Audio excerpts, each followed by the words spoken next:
Baghdad کے ایک بزرگ ہیں حضرت شبلی رحمت اللہ تعالی علیہ، بہت بڑی ہستی تھے حضرت شبلی رحمت اللہ تعالی علیہ۔ وصال کے بعد ان کے ایک شاگرد نے خواب میں دیکھا، پوچھا حضور بتائیں قبر میں کیا حال ہوا؟ فرمایا اللہ پاک نے مجھے اپنی بارگاہ میں کھڑا کیا اور فرمایا شبلی میں نے تجھے بخش دیا ہے، جانتے ہو کس عمل کی وجہ سے بخشا ہے؟ تو شبلی فرماتے ہیں میں اپنے اعمال پر غور کرنے لگا کہ فلاں فلاں نیک عمل بھی میں کرتا تھا، تہجد بھی پڑھتا تھا، فلاں عمل، اپنی نیکیوں پر میں غور کر رہا ہوں۔ اللہ کریم نے فرمایا شبلی ان میں سے کسی عمل کی وجہ سے تجھے نہیں بخشا، یہ اعمال جو تو سوچ رہے یہ تیرے درجات کی بلندی کا ذریعہ ہیں، پر بخشش اس وجہ سے ہوئی ہے، ایک رات تو مسجد سے نکلا تھا، گھر جا رہا تھا، تو نے دیکھا ایک بلی سردی سے ٹھٹھر رہی ہے، تو نے اس بلی کو اٹھا کے کپڑے میں لپیٹا تھا، تو نے اپنا کپڑا اس بلی پر دیا تھا، تو نے میری مخلوق سے محبت کی، میں نے اسی رات تجھے بخش دیا۔ سلسلہ عالیہ نقشبندیہ کے اکابرین میں سے ہیں حضرت خواجہ خواجگاں خواجہ باقی باللہ رحمت اللہ تعالی علیہ، تہجد کے لیے اٹھے ہیں، لحاف چھوڑ دیا، مصلی پہ بیٹھے ہیں، نماز سے فارغ ہوئے، تہجد کی نماز،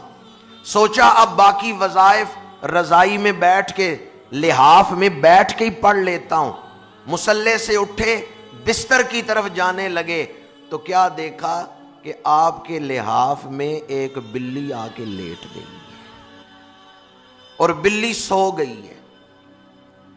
تو حضرت خواجہ باقی باللہ نے فرمایا اگر میں اس سے لحاف کھینچتا ہوں، ایک پیر کا حصہ اس کا لحاف کے اوپر تھا، تو اس جانور کی نیند میں خلل آئے گا،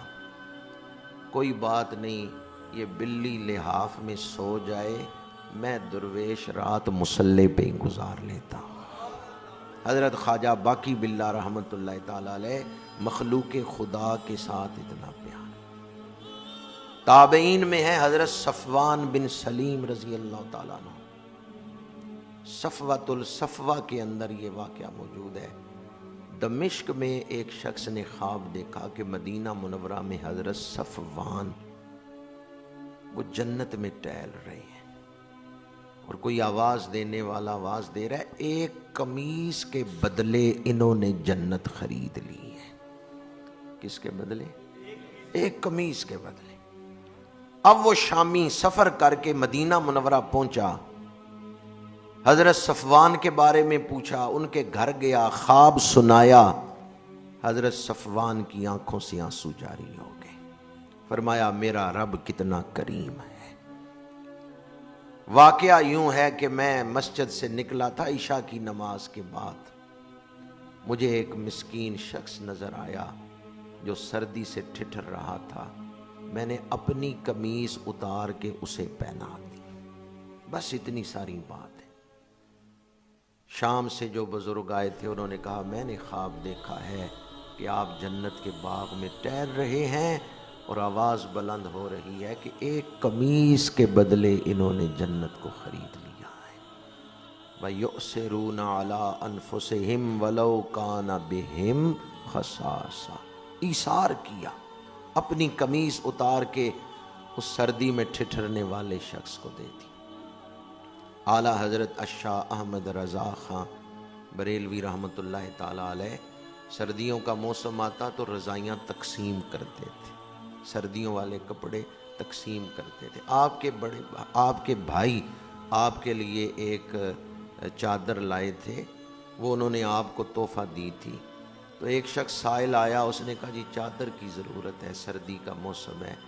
آپ نے اپنی وہی چادر اتار کے اسے دے دی۔ تو ہمارے جو مشائخ ہیں انہوں نے خدمت خلق کو اختیار کیا اور اس راستے سے اللہ کا قرب